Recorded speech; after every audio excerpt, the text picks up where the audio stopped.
Hello. Here we are at the beach. In Crete. It's Yep. beautiful. Yeah, Pam MacIsaac is going to talk a little bit about. About Woodstock. Now that it's the 50th year anniversary, I'd like to wish everyone that was there and anyone that was there in their heart or wasn't born yet but still loved Woodstock, happy 50th anniversary. Yay! So I started being a hippie in about 1965 when I saw my first hippie. First person, I was like, okay, that's my new life. And I became very political, working to try to elect a better president. Bobby Kennedy was running then. And anyway, and going to all the peace marches in Washington, D.C., marching against the Pentagon, really hoping we could change the world. And I graduated. You were in college. Yeah, I was in college. And then in What college? Moravian College in Bethlehem, Pennsylvania. And we even made a coffee shop down in the basement of the college, and it was all day glow and cool. It was fun, and it was really the time of peace and music and rock and roll, drugs, sex, and rock and roll back then. So then, in 1968, I graduated from college, and to my parents' bitter disappointment, instead of going to graduate school, which I had a full scholarship, so it was kind of crazy, I married another hippie, another guy, who still was younger than me, so he was still in college. And so I became a school teacher, and he was in college. And then we heard about this festival, and we're like, oh my God, this sounds perfect. This is what we're going to do this summer. And the Summer of Love, 1969. So that summer we packed our car. We had a little old car. We had flowers all stuck on the sides of it, and we got our sleeping bags in a tent, and we even bought tickets. You didn't need a ticket. You could have just walked in, but we wanted to buy one anyway. And off we went to Woodstock. I mean, we couldn't believe when we got on the highway and it was bumper to bumper, like just people everywhere, and it was our people. My college only had maybe 15 hippies, so and all of a sudden there's thousands and thousands everywhere, and I just wanted to get to know all of them. I felt so like, oh my God, this is where I belong. I want to live here. And so we set up our tent, and we went inside to the festival, and we never went back to our tent again until the day we left. It was so fun that we just couldn't sleep.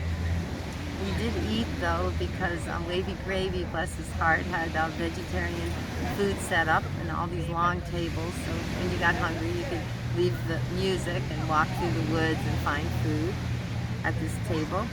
And there was also a lake there, and I had never seen naked people swimming in a lake, so this was also exceedingly exciting. And I still wore a bra, and I said, okay, now I can stop wearing a bra. And I shaved my legs. I said, okay, no more shaving the legs or underarms. I'm gonna be like everybody else. And I just fell in love with everyone there. And of course, the music was just amazing. In the beginning, it was Ravi Shankar, so it was kind of spiritual music, and Guru did a prayer, and then soon it was major rock and roll. Joan Baez did a beautiful set that was very spiritual as well. Her husband was in jail then, fighting the draft and fighting to not go to the war in Vietnam. So of course her set of music was really beautiful.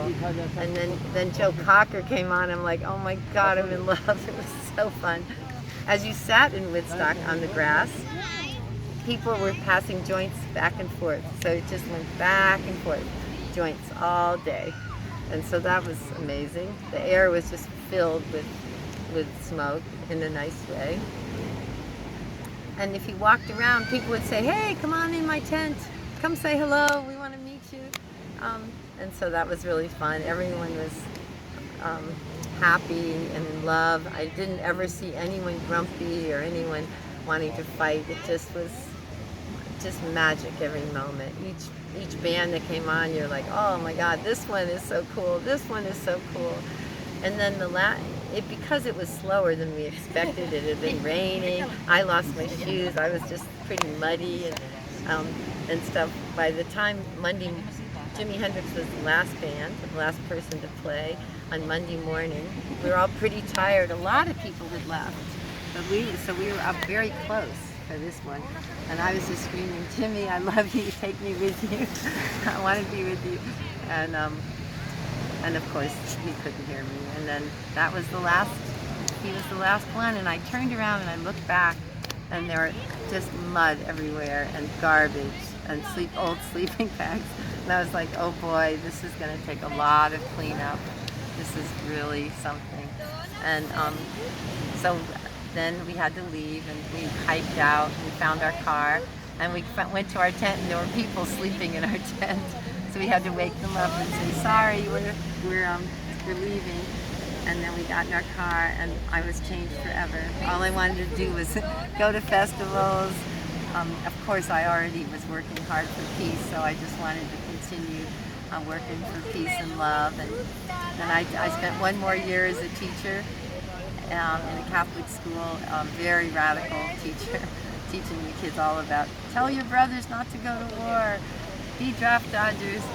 And then after that, I left and started traveling the world. And that's the end. Om Shanti. Oh, yay! Woodstock was fun.